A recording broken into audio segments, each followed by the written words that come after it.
I'm going to show you some former Trump administration officials who have issued dire warnings about re-electing Donald Trump.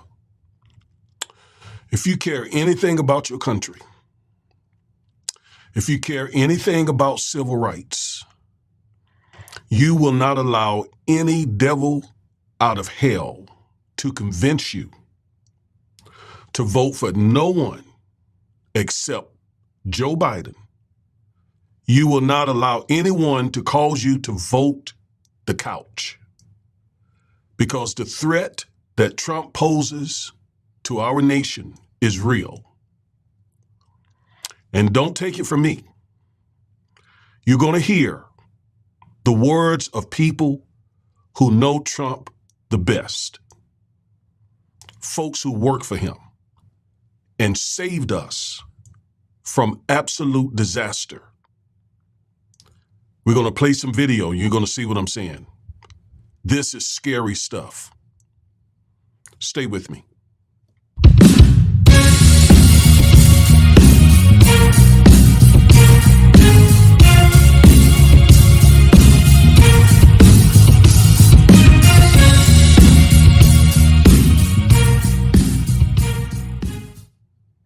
Hello, ladies and gentlemen. I am attorney Augustus Corbett, one half of the Defiant Lawyers. And each and every week, we bring you at least one legal analysis of some trending story regarding politics, policies, personalities, or pop culture to empower you with the information you need to defy an unjust legal system and to nullify systemic racism. If that interests you, please like, share, comment, subscribe, and click the bell. Thank you for tuning in. And the intro was not hyperbole. This is coming from people who know Donald Trump the best. And it's scary. It is not only scary, it's sad. Again, if you care anything about the United States of America, and if you care anything about civil rights, you will pull the lever for one person and one person only: Joe Biden. No matter what you think about him, no matter what gripes you have toward him, no matter what you've been told, what you've heard about Joe Biden, he does not come close to the threat that Donald Trump, MAGA, Project 2025, the Proud Boys, the Boogaloo Boys, Steve Bannon, Stephen Miller, Marjorie Taylor Greene, that whole crowd of people. We cannot let them control the government ever again. And you're going to see why. And once again, don't take it from me. I'm just going to push the buttons so that you can hear for yourself. All right? Now, before we get into that, please go to Amazon and grab your copy of my book, Education and Justice. Also, the BAR's summer reading program, the registration is still open. We extended the registration because the response has been great. All right, so let us get into this material. It's tough to watch and hear, but we have to. We have 6 months to literally save our country. Donald Trump is angry. He is vindictive. He's full of grievances. And all of that is on top of the issues that he already had that you're going to hear about today from folks who know him best. Let's get into it. Well, the rule of law in this country, especially the court system, has passed its stress test. Slow on the federal side, but this is a great example for our people. You say it's passed its stress test. Are you concerned that it may get a test unlike any other if Donald Trump is reelected? I mean, when you think about a second Trump administration, what do you think the implications would be for the FBI? Oh, serious, for the Justice Department and the FBI, because Trump is coming for those institutions. He knows their power, and I think he has regrets that he didn't work hard enough to corrupt them last time. So he's coming for them, and that's a danger for all Americans. He's going to put people in positions in those organizations. He didn't have all-stars the last time. He'll have the bottom of the barrel this time, but people who will want to do his will, and that should worry every American. This election matters because of a reason like that. People have to participate. You cannot sit on the sideline. I don't care how you feel about Joe Biden. You must vote for him because the consequences on the other side are too severe. You heard it from James Comey, Trump's former FBI director. Now, he said our country's legal system, the rule of law, had passed the stress tests. But if Trump gets back in office, he's going for DOJ, FBI, and let me tell you how scary that is, because Trump then can take the FBI and send the FBI and the Department of Justice against everybody who crossed him. Everyone who crossed him will be in the crosshairs of the FBI and the Department of Justice. And as Comey just said, this time he will have the people in place who are sycophantic. In other words, they are willing and desiring to do everything Trump wants. That puts all of us in Trump's crosshair.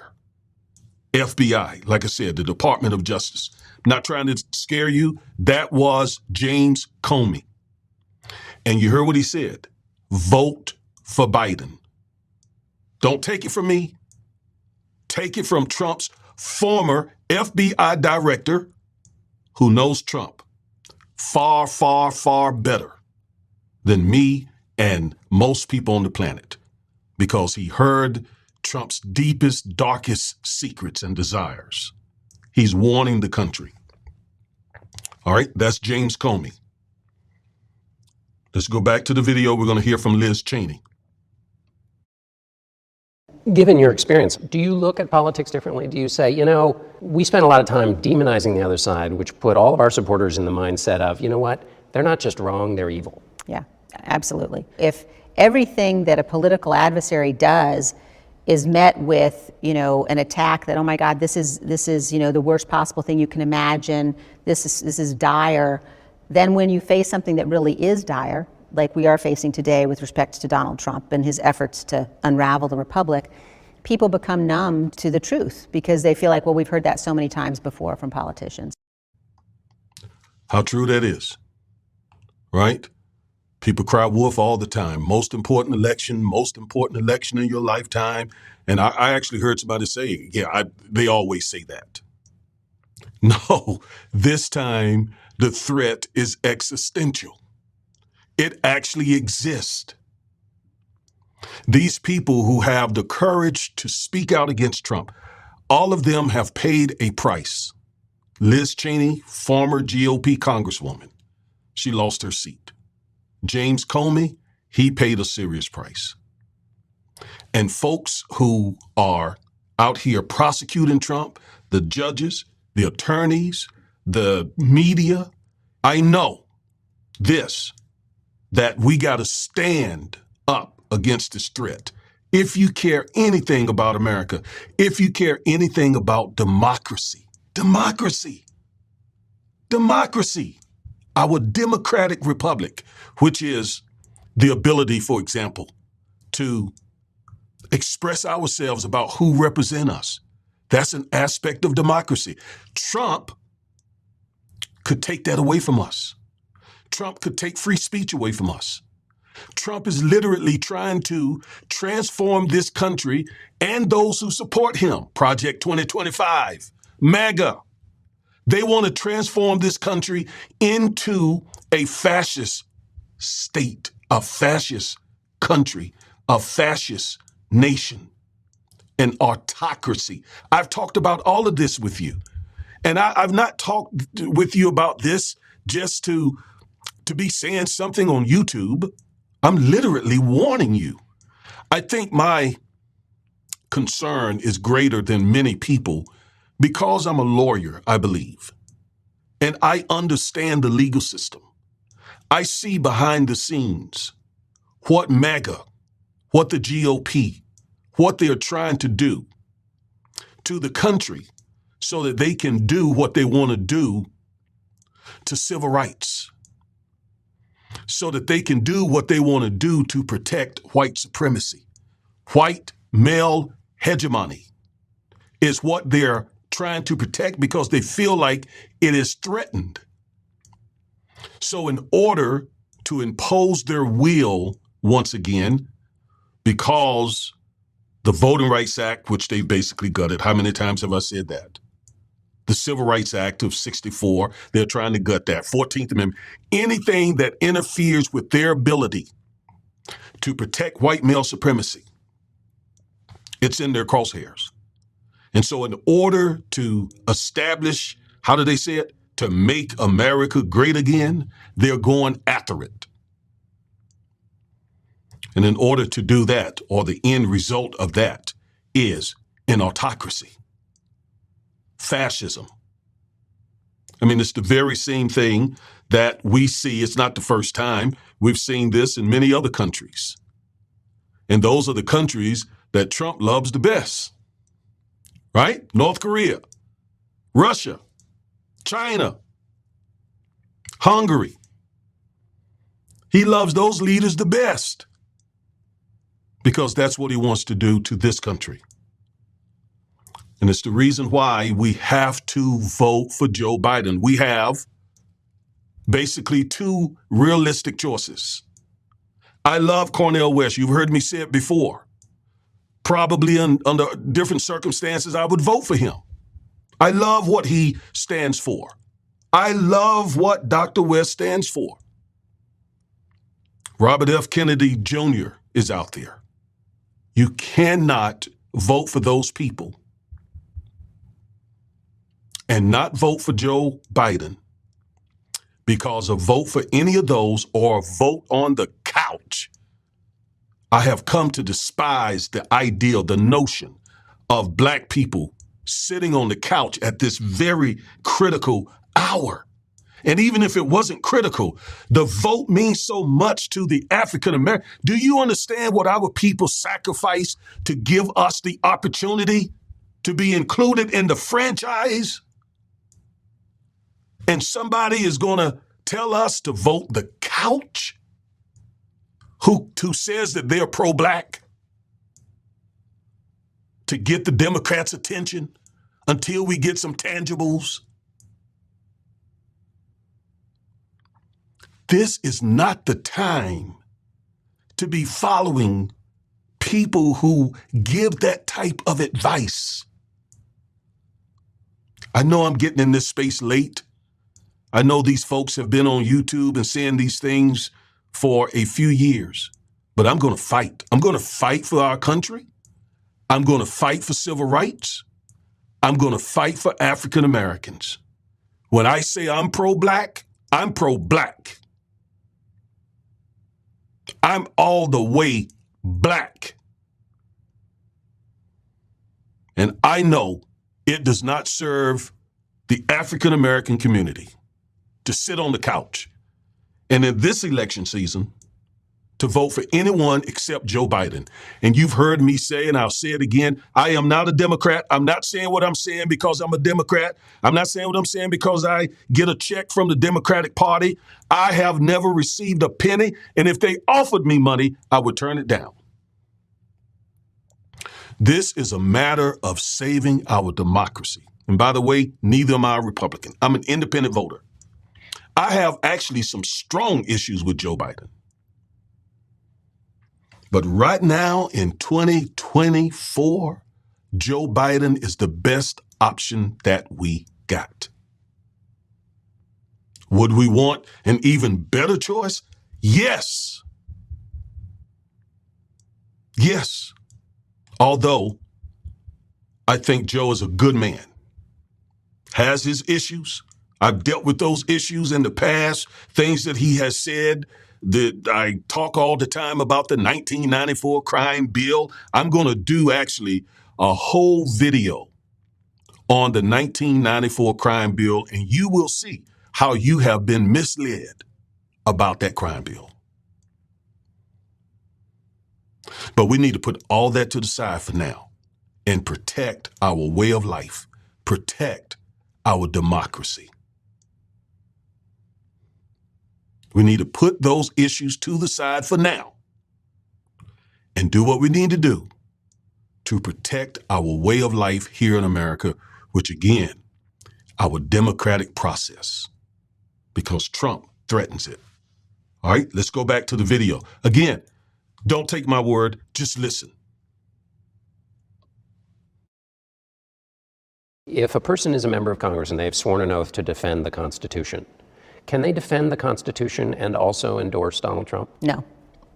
So It's inconsistent. They're breaking with their oath by saying they would like him to be the next president. In my view, fundamentally, there is a choice to be made. You can't both be for Donald Trump and for the Constitution. You have to choose. It's a lot of people who are choosing Donald Trump. Yeah. Defending the Constitution, you got to take a choice. I have had to pledge allegiance to the United States Constitution to defend and protect it from all enemies, foreign and domestic. I've taken that oath 3 times in my life. 1, when I joined the United States Navy. 2, when I was licensed to practice law. And 3, when I worked for the North Carolina Unemployment Security Commission after graduating law school. I received the commission on all 3 occasions to protect and defend the U.S. Constitution.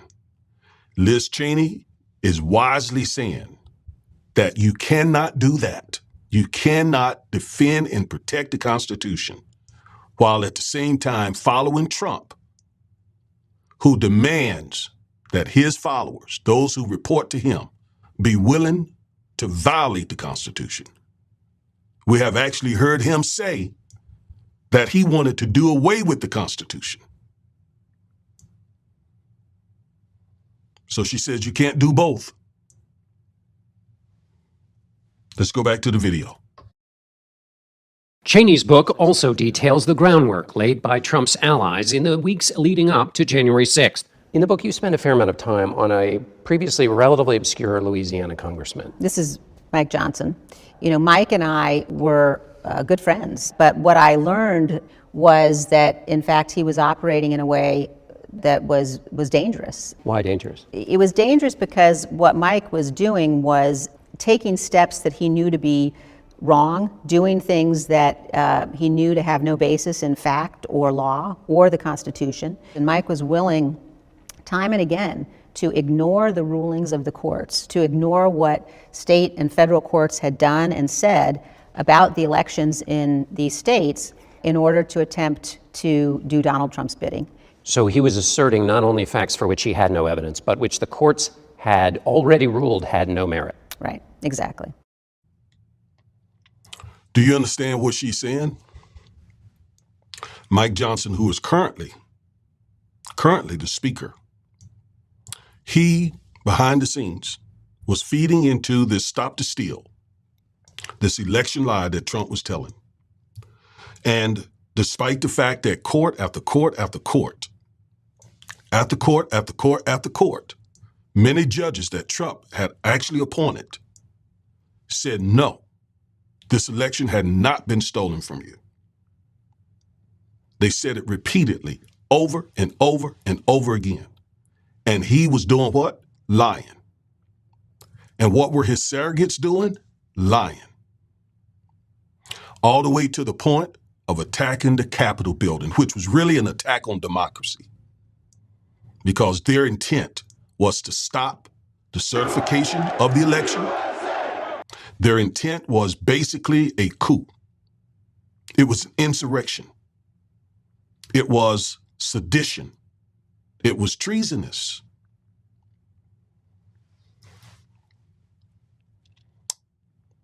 And had Mike Pence went along with that, Trump would probably be right now president, and God knows what type of situation we would be in. Well, he wants to get back in office to get another bite at the apple. That's where we are, folks. That's where we are. Just face it. I know it is scary. It almost seems apocalyptic. I know that word may ring some bells, but it's weird. It's weird what we're seeing right now.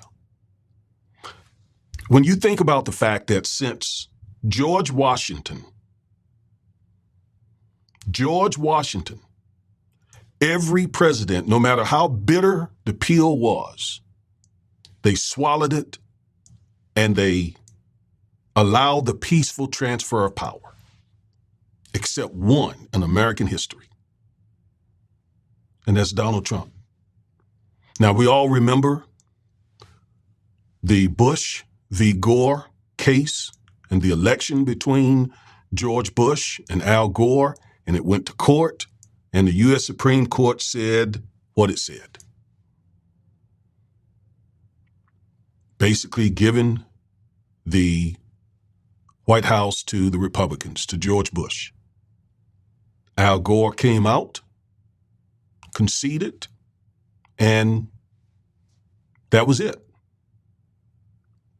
Didn't work up the Democratic Party and so on, let's take a stand and all. He didn't do that. I remember when he conceded. People were bitterly disappointed. But that's the beauty of this country. We have many, many, many issues in this nation. But the transfer of power, the peaceful transfer of power, we don't do what many countries do around the world, get out and fight and all of that. No, we don't do that because we respect the rule of law. There are certain traditions. The democratic process is what makes America function. And let me say, some of you African American people who are being misled to vote the couch, to vote for Trump, I just don't want the country to look back and say that it was black men who enabled Trump to become the president again. I don't want that. I don't want the history books to record it that way because black men had been bamboozled by other black men and by Trump. Where Trump said, for example, black people love me because I was indicted. They can relate to me because I was indicted. They can relate to me because I took a mugshot. So go vote for me. Black men, go vote for me because, hey, brother, we're the same. We both have been indicted. The system is against both of us. Really? Really? The system has never, ever been against rich white men. Never.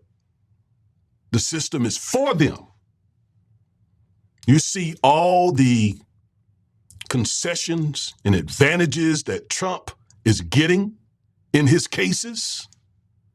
You don't get that, brother. I know because I represent you. You don't get that. You don't get those concessions. We have to fight like crazy for you. Let's go back to the video.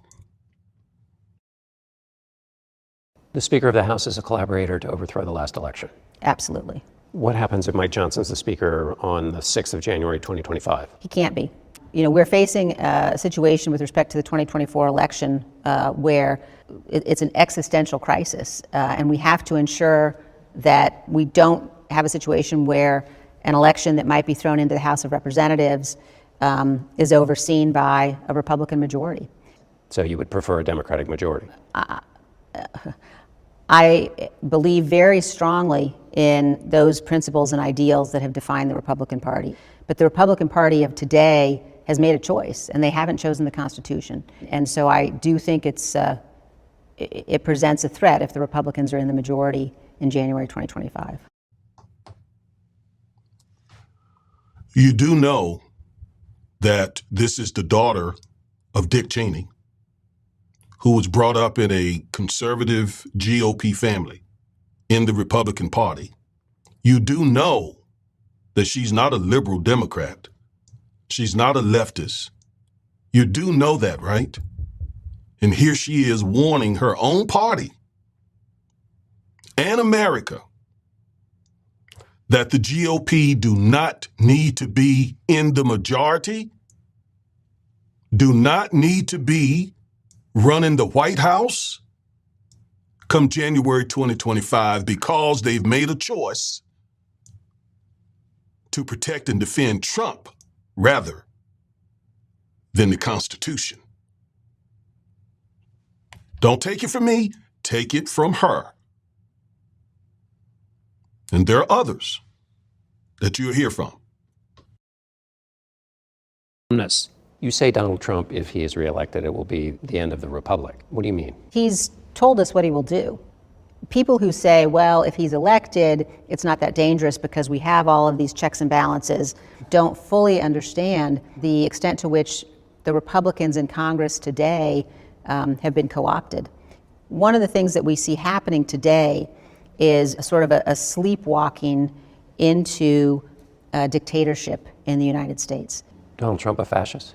I think that he certainly is employing fascist techniques. I think that the tools that he's using are tools that we've seen used by authoritarians, fascists, tyrants around the world. You know, the things that he has said and done in some ways are so outrageous that we have become numb to them. What I believe is the cause of our time is that we not become numb, that we understand the warning signs, that we understand the danger, and that we ignore partisan politics to stop him. All right. Boy, she said a mouthful there. She said a mouthful. How the country has begun to normalize around Trump. How certain things that were completely, it would have turned the country upside down a few years ago. We have grown accustomed to those things. We have normalized Trump's behavior. We have come to just expect it from him. And she used the F word. She herself used the F word, fascism. She used it herself. Do you understand what fascism is? Do you? Trust me. You don't want, especially us African American people, because one of the elements of fascism is racism. One of the elements of fascism is having an ethno state of a specific ethnicity, of a specific race that is controlling the government. The checks and balances have been removed. That is one of the beauties of our country. You got these checks and balances that you hear me talking about all the time. Right? Like the Bill of Rights, the First Amendment, Second Amendment, Third, Fourth, Fifth Amendments that checks the government. Well, suppose we're living in a country where the leader has become an autocrat, meaning it is a government and country of one person, because that person has undermined all those checks and balances. And he controls everything. And his interests are those of whites only. Say, well, in many ways, we live like that now as African Americans. Well, it'll be a whole lot worse if we put this man back in office and let Project 2025, just Google Project 2025. I did a video about Project 2025. I talk about it all the time, but just do a Google search. They are actually on the web saying precisely what they intend to do, how they intend to do it. Read that and see if that sounds like something we African Americans would have any progress in. And you folks who are talking about, well, I'm not going to vote, I'm going to sit home, I'm going to sit on the couch or what have you, because we're not getting any tangibles. I'm not against us getting tangibles. I agree with that. I agree that we should, in fact, demand tangibles, demand reparations. We should demand our rights. I'm all for that. That's why I'm so passionate. That's why I'm a lawyer. That's why I'm a civil rights attorney. I agree with that. But we can't get tangibles if we sit on the couch and let them whittle away at the rights that we do have. Because the tangibles that we enjoy now are based on the fact that we can demand some things because of what the forefathers, what the ancestors died, gave their blood, sweat, and tears for us to have, the Civil Rights Act. I remember months ago, some of you were like, well, let them take the Civil Rights Act. Let them take the Voting Rights Act. You didn't know what you were saying. You don't understand. You're just talking. You don't understand that we'll never get tangibles. We'll never get reparations if they undo those things. It's hard enough now to demand rights. It's hard now. When we sue people in federal court, you don't know how hard it is to be in there fighting, using the laws that our ancestors got for us. Like a police brutality case, we have to file a 42 USC section 1983 lawsuit. That's what we have to do. Was formerly the KKK, the Ku Klux Klan Act, and they are whittling away at that. They try to use qualified immunity to undermine Section 1983 cases. And Trump said, you all maybe forgot this, Trump said he wants to strengthen qualified immunity. And who is it that police kill more often than everybody else? Black men.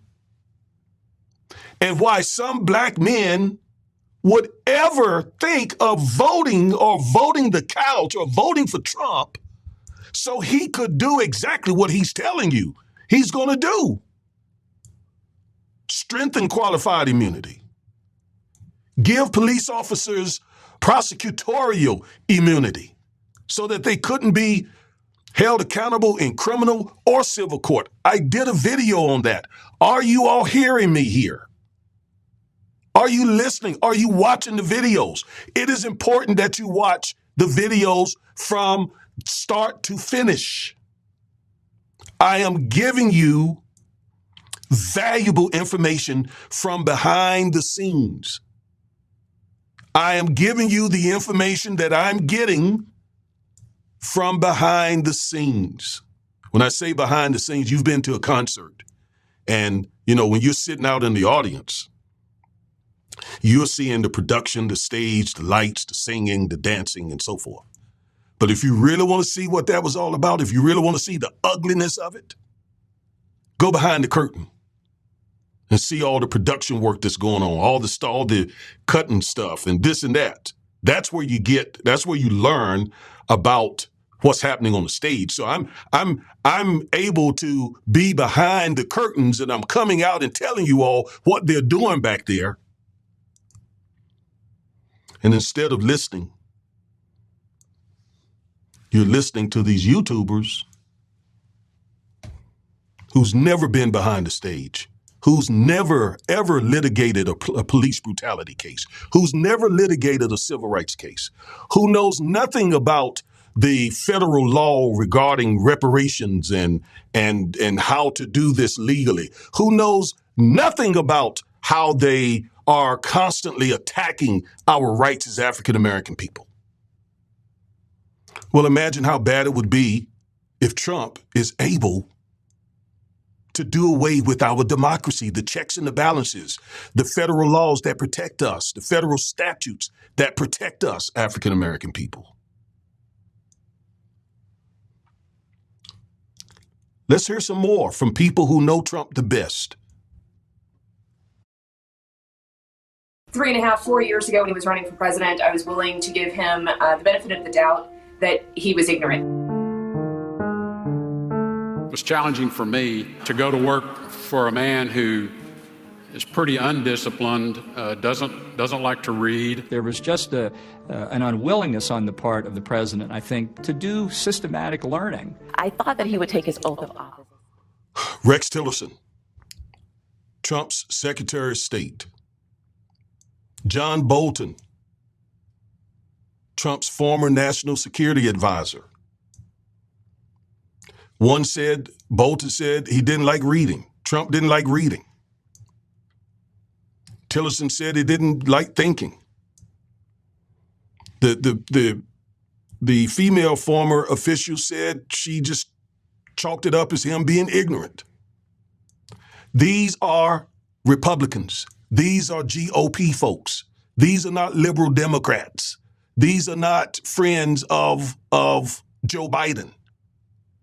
These are people who went to work for Trump because they believe in what he believes in. He just didn't have, in their estimation, the ability to carry out what they wanted to do.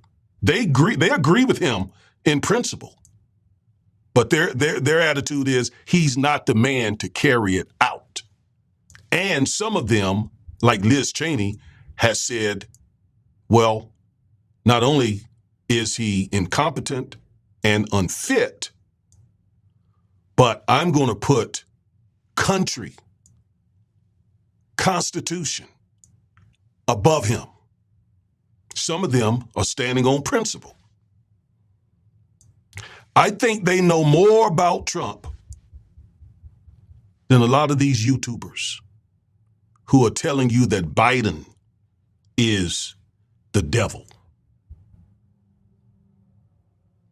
Biden doesn't come close to creating the threat, the existential threat that Trump poses to this country. Not even close. Seriously, that he would be committed to advancing this country. He absolutely has an issue with the truth, and sometimes he battles with reality. I think we need to look harder at who we elect. What is their character like? What are their ethics? Are they willing, if they're elected, to represent all of their constituents, not just the base? Is the president lying? Yes, he is. Wow. General Kelly, Trump's former chief of staff. Chief of staff is really close to the president. And he has some horrible things to say about Trump. Some things that he heard Trump say, like praising Hitler, for example. And by the way, you do know that here recently, Trump or somebody using Trump's Truth Social account put out a video that referenced the Reich. The Reich. that you should immediately think about Nazis. You should immediately think about Hitler. What is Trump doing, putting up something, or someone working for him putting up something with the word Reich in it? Because that's who he is. That's who he is. And I just pray we have not reached a day where African American people would support someone who is obviously so deeply, profoundly corrupted by men like Hitler, Putin. Really? I just hope that some of these numbers predicting that an increasing number of black people are gravitating toward Trump. I just hope that those are just trolls and Trump and his followers just trying to make it seem that way. I'm hoping that's the case. If we have come from defeating slavery and Jim Crow and all the hell we've been through to now come to the point where black men, especially who's targeted by this stuff, are willing to support someone who references the Reich or who has great things to say about Hitler. When you're actually expecting him sitting behind the Resolute desk to be presidential, and he makes statements like that, and he means them, it gives you a great deal of pause. There is a sense that if you're not there, you holding things together, it would be worse. I felt I needed to leave government, share what I was seeing and how similar it looked to other authoritarian states, and ultimately do everything that I could to prevent the situation from getting worse. And I'd have to say to him, well, Mr. President, I understand what you want to do, but you can't do it that way. It violates the law. It violates a treaty. It was really more about his personal agenda than really the agenda that the task force had at hand, which was how are we going to save and protect Americans? I am frustrated at a lack of leadership. I am frustrated at a lack of urgency.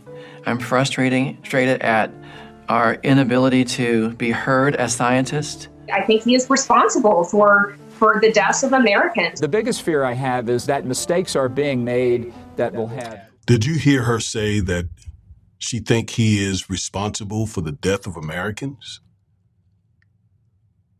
She's talking about COVID. I told you in my last video that Deborah Birx, the nation's coordinator, COVID pandemic coordinator, who reported to Trump, she said that about 500,000 people died needlessly because of Donald Trump's mishandling. I had probably about 10 people that I knew or knew of, grew up with, who died from COVID. And you probably had a bunch of people. Blacks died disproportionately. I even believe that once it came out, once Trump knew that it was killing black people disproportionately, I believe that he really stopped caring what COVID would do and was doing to people, blacks and Latinos. He had already told us what he felt about Hispanics, Latinos, Mexicans. He already had told us what he thought about blacks. Haitians had AIDS, he said, all of them. Africa is a blank hole. Those African nations are blank hole nations. Discriminated against black folks in the 70s. I could go on and on and on. And here it is coming from someone who actually worked for him. 2 people said that his mishandling of COVID caused people's deaths. And that's really the thing that I hold against him more than anything else. I have a very good friend whose grandson died because of COVID and some things that Trump had done regarding COVID. Grave consequences for the national security of the United States. We have to have good order and discipline. It's the backbone of what we do. This is a White House that hasn't prioritized the safety of Americans. He's campaigning as a law and order president, but he is the lawlessness and disorder president. The retired Marine general writing in The Atlantic, Donald Trump is the first president in my lifetime who does not try to unite the American people, does not even pretend to try. Instead, he tries to divide us. Charlottesville was more than a blip. Starting with Secretary Kelly, then Secretary Nielsen, Secretary McLennan, all of them went to the White House and said, this is important, we need to address this. And for a variety of reasons, we were rebuffed. My ultimate decision to leave started with Charlottesville. I do think that there are people that hold... Do you remember Charlottesville? Do you remember how the Nazis were marching with tiki torches saying, Jews will not replace us? the white replacement theory. They were there because they were protesting the removal of the Robert E. Lee Confederate statute. One white woman was killed by one of them. What did Trump say? That they were very fine people. White nationalist viewpoint, and that is actually impacting those policies. If we've learned one lesson about Donald Trump, it's that she just said that white nationalist policies, white nationalism, was impacting Trump's policies. Let me roll that back. I want you to hear that. I do think that there are people that hold a white nationalist viewpoint, and that is actually impacting those policies. Did you hear that? That's from someone who worked for him. That's from a GOP official, former official. She said white nationalism was informing Trump's and the Trump administration's policies. Trump. It's that he thinks if something aligns with his personal interests, it is good. If it doesn't align with his personal interests, it is bad. And at the end of the day, the only thing he cares about is himself. He has absolutely no attachments to anybody. And this is the reason why he can't express any empathy. I don't think he's fit for office. I don't think he has the competence to carry out the job. There really isn't any guiding principle that I was able to discern other than what's good for Donald Trump's reelection. I may disagree with Joe Biden on a lot of policies, but where I don't disagree is that he's a genuine man of character. How do you think history will remember Donald Trump? I hope. Did you hear that? This is coming, that came from a GOP former Trump official. One of them, John Bolton, said he's not fit for office. I'm just repeating what they said. And the other one said, say whatever, think whatever you want to think about Joe Biden. He's a decent person. That's coming from a Trump GOP Republican saying that about Joe Biden. Yet it seems to be black people, some black people, who have this deep animosity against Biden based on disinformation, half-truths. I have some strong disagreements with Joe Biden myself, but I don't doubt the man's character. And just think about this. If Joe Biden was as much of a white supremacist, a Jim Crow Joe, as some of these YouTubers would have you think, don't you think he would get along better with the KKK and the Nazis and MAGA and the Boogaloo Boys? If they're all white supremacists, seem like they would be all working together. They despise Joe Biden because they know no white supremacist would ever serve 8 years under a black president. No white supremacist would ever nominate a black female vice president who would become president if anything should happen to him. No white supremacists, they know this. The real white supremacists know that no white supremacist would ever make General Lord Austin Secretary of Defense, would have a black female press secretary, the face of the administration, would put a black on the United States Supreme Court. That's Jim Crow Joe, who has pledged $23 billion to HBCUs. That's Jim Crow. You don't know Jim Crow. You don't know Jim Crow. You don't know, and the people you're listening to don't know Jim Crow. That is not Jim Crow who would do those things. Jim Crow knows Jim Crow. And the real Jim Crow folks that some of you are about to help get back in office, listening to these YouTubers, they know Joe Biden is not one of them. They know that. That's why they hate him. Just come on, just think. Just use your head. Just use your common sense. Just think about it a second. I remember when Andrew Gillum was running for the Florida governor's office against Ron DeSantis. And Andrew Gillum said something that was just awesome in his debate with Ron DeSantis. He says, in essence, I can't remember exactly how he said it, but he said to Ron DeSantis, you may not be a white supremacist, but the white supremacist believes you are a white supremacist. That was a great line. And the logic there applies here as well. The white supremacists must not think that Joe Biden is a white supremacist, like they thought and think and believe and know that Ron DeSantis is a white supremacist.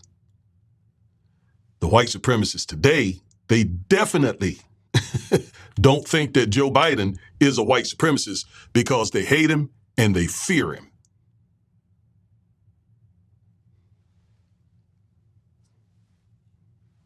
Just think about it.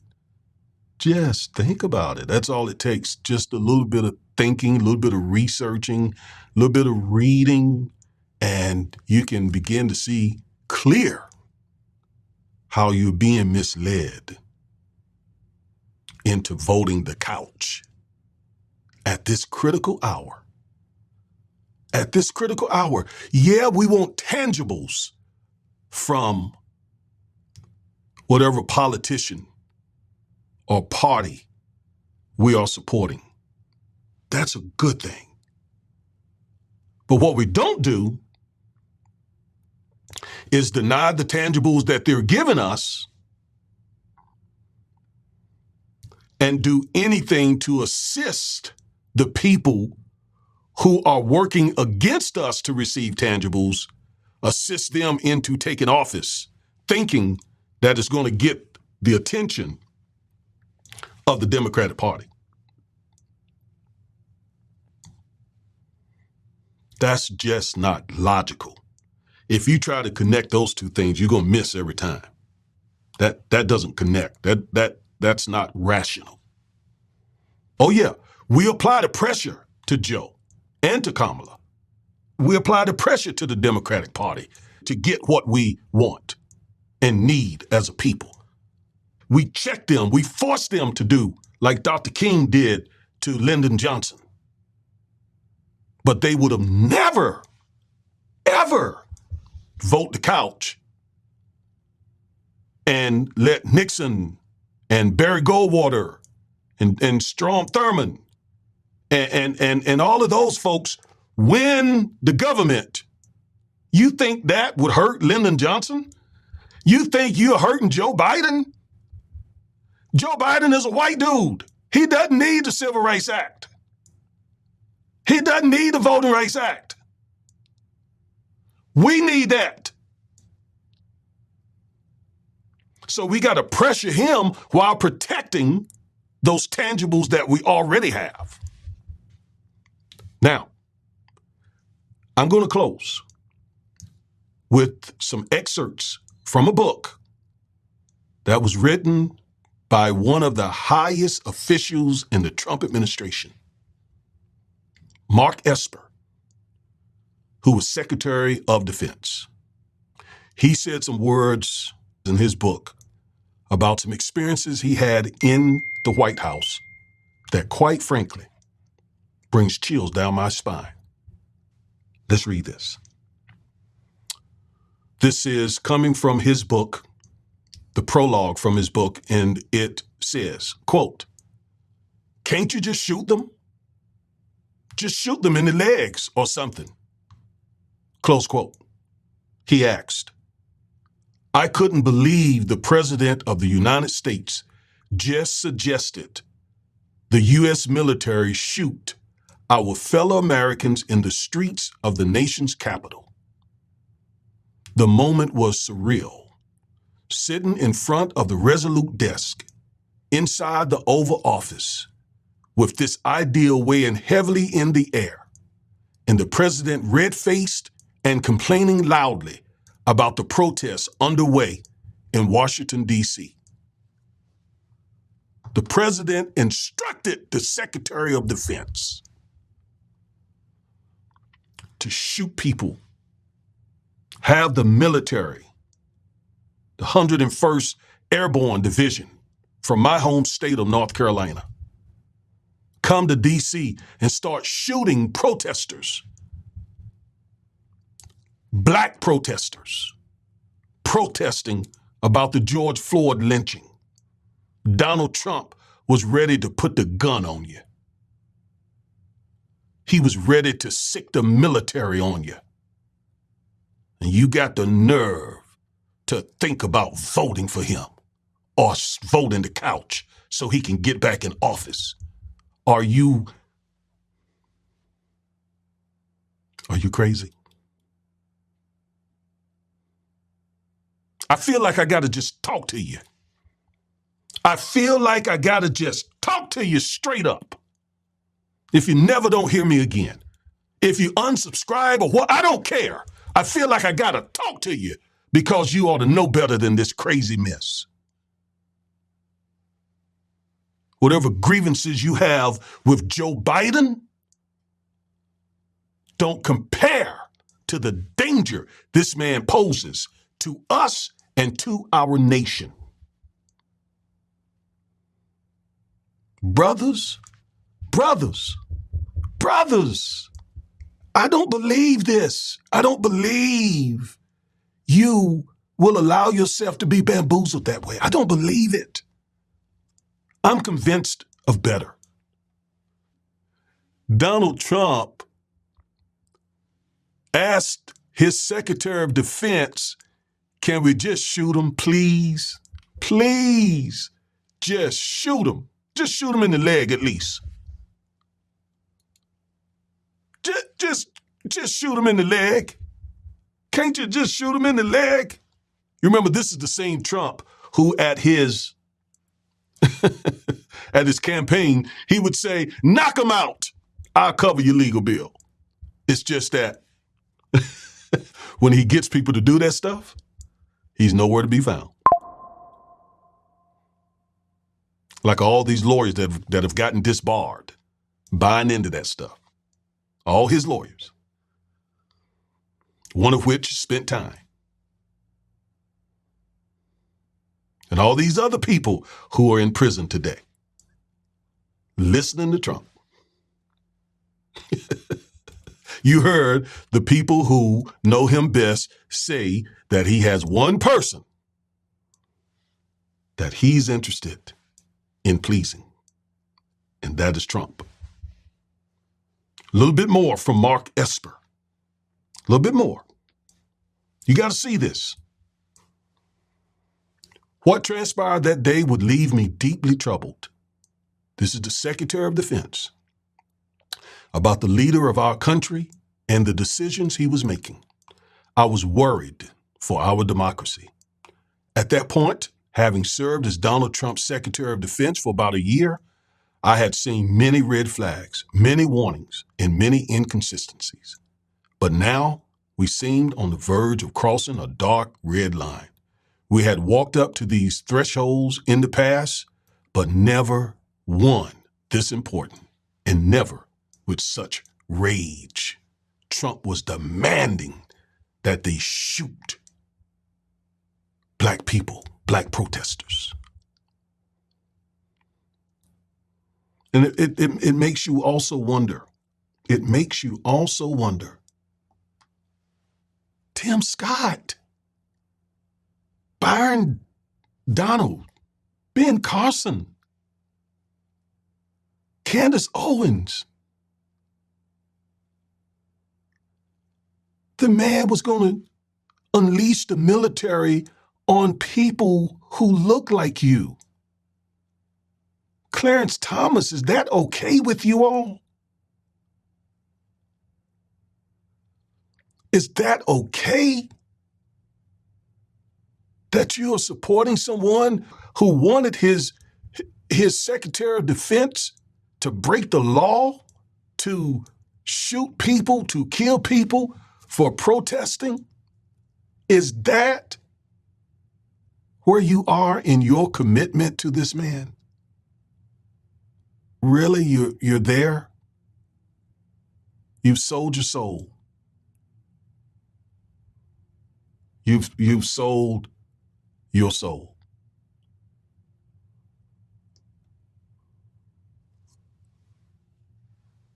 Esper goes on to say, I asked General Milley to come up to my office.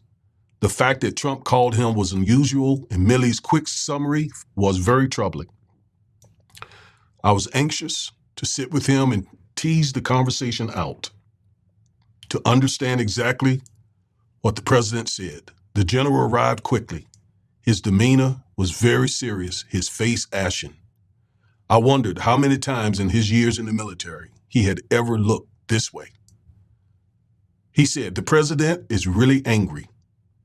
He thinks it is a disgrace what happened last night. He wants 10,000 troops deployed to stop the violence. I told him I had to speak with you. 10,000 troops? Really? He said that? I asked. Yes, sir. He responded with a serious but slightly wide-eyed look. 10,000. I shook my head in disbelief. I knew some of the protesters had become violent and damage had occurred, including to the historic Episcopal Church directly across from the White House.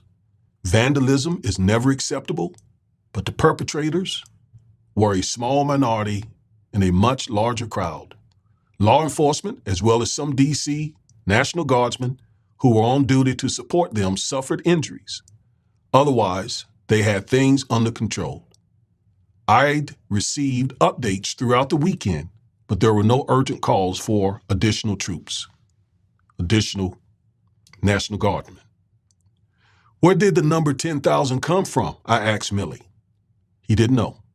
In any event, Milley and I both understood that deploying active duty forces into the nation's capital was a terrible idea. And if anything, it would likely incite more violence. We also knew it was impossible to send this many in 12 hours. It took the most elite units in the U.S. military a few hours to deploy, and they were our most ready forces. Minutes later, a member of our staff came in to inform us the president called a snap meeting for 10:30 a.m. to discuss the protests. Milley and I were already scheduled to be at the White House at 11 a.m. for a call with the nation's governors regarding the ongoing civil unrest. We looked at each other and grimaced, silently acknowledging that we were in for another interesting morning. Milley and I trudged over to 1600 Pennsylvania Avenue that morning for what turned out to be a very heated encounter with the president. It was loud, contentious, and unreal. We did manage to avoid a terrible outcome, the one that Trump wanted. But we were shaken, and it wasn't even known yet. As we briskly left the meeting and crossed the threshold into the outer office where the president's schedulers sat, Milley put his thumb and forefinger tightly together, close to his face, leaned in, and whispered to me that he was this close to resigning on the spot. So was I. What transpired that day would leave me deeply troubled about the leader of our country and the decisions he was making. I was worried for our democracy. At that point, having served as Donald Trump's Secretary of Defense for about a year, I had seen many red flags, many warnings, and many inconsistencies. But now, we seemed on the verge of crossing a dark red line. We had walked up to these thresholds in the past, but never one this important, never with such rage. At times like this, I ask myself, why didn't I resign? Why I didn't resign? This was the existential question of the Trump administration. Why did good people stay even after the president suggested or pressed us to do things that were reckless or foolish or just plain wrong? Why did we remain even after he made outrageous or false statements or denigrated our people, our departments, or us? That's the price you pay when you serve a man like Trump, a narcissist, a racist, a fascist, a man who admires Hitler and Putin. That is the kind of loyalty that he demands, because he wants to be an autocrat, someone who is in absolute control, and everybody is bowing and buckling under his pressure, no matter the costs or consequences. That makes him a dangerous man to be sitting in the resolute desk as the most powerful man in the world. But now, even worse than that, he's angry, he's full of grievances, he wants payback. It has been black women, prosecutors, attorney general, judges, black people who are holding him accountable. And he wants to strike back. He wants to get in that seat of power where the FBI becomes his personal force and the Department of Justice becomes his personal law firm to settle scores and to become a dictator who's overseeing a white ethno-state. Black folks, you cannot be serious about supporting such a man.